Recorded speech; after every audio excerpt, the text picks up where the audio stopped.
August 1 रु बदल 5टी नुआ नियम विद्युत बिल भरवा ठारू नहीं गैस सिलिंडर पर्यंत एने सरकार तरफ जारी है एक बड़ घोषणा जहाँकि अगस्ट 1 रु नियम परिवर्तन। आसतु संपूर्ण अपडेट जानिबा ता पूर्व वीडियो को लाइक करूँ, सब्सक्राइब करना एवं सब्सक्राइब कर पाखर घंटी चिन्ह को दबाई दिंतु। प्रथम देखंतु एलपीजी गैस सिलिंडर मूल्य अगस्ट 1 रु गैस सिलिंडर मूल्य रे परिवर्तन हो पारे। वास्तव में प्रत्येक मास आरंभ पूर्व तैल कंपनी द्वारा एलपीजी गैस सिलिंडर मूल्य संशोधित हुए, जहाँपर नूतन हार स्थिर होता है। तेज जुलाई में 19 किलोग्राम व्यावसायिक सिलिंडर मूल्य कटाई एथर मध्य सिलिंडर मूल्य ह्रास कर आशा कराउछि। आ दुई होउछि यूटिलिटी ट्रांजैक्शन रूल। जुलाई रे लेट पेमेंट को नहीं क्रेडिट कार्ड रु विद्युत बिल भड़ा और अन्य यूटिलिटी कारबार पर नियम परिवर्तन आसी।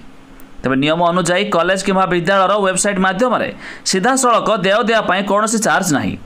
जदि आपण मोबिक्विक सीआरडी इत्यादि तृतीय पक्ष आप व्यवहार कर पेमेंट करती तेज आपन को 1% चार्ज देवाक पड़ो।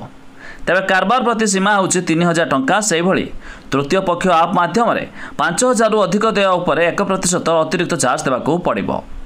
आ 3 रे होउछि एचडीएफसी बैंक क्रेडिट कार्ड नियम 1 अगस्ट 2024 रु एचडीएफसी बैंक द्वारा टाटा न्यू इन्फिनिटी एवं Tata new plus credit card रे परिवर्तन कराजिबो। यह कार्डधारी माने टाटा न्यू यूपीआई आईडी व्यवहार करी कारबार उपर 1.5% कॉइन नूतन पाइबे। आ 4 रे होउछि ईएमआई प्रोसेसिंग चार्ज विलंब देयरू रक्षा पाइबा सहज किस्ती उपलब्ध।